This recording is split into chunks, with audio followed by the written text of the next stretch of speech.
on gate 33A. Academy Award winners Tom Hanks, Catherine Zeta-Jones, and Steven Spielberg team up for DreamWorks Pictures' The Terminal.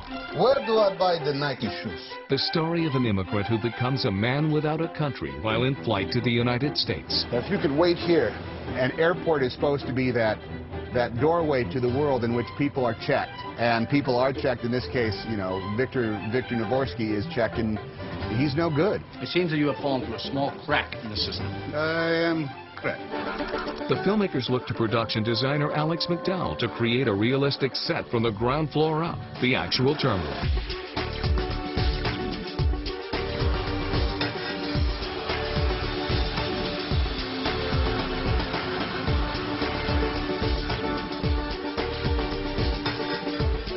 Wow, that's a big set.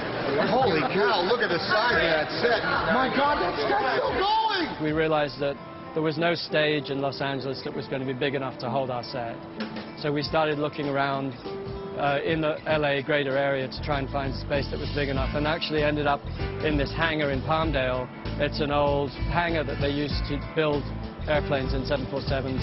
Hundreds of craftsmen were brought on board to create a freestanding atrium-style building containing 3 stories of fully dressed sets. It is as long as 2 football fields and as wide as 2 football fields parallel.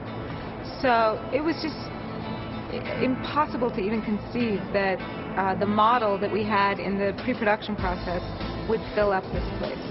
But it did.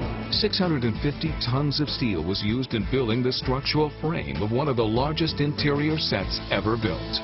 This space from the very beginning, from when Steven started shooting in here, is pretty much self-contained. It's fully enclosed so that there's no need to move walls around or bring walls in or change ceilings. It's really one 360-degree space.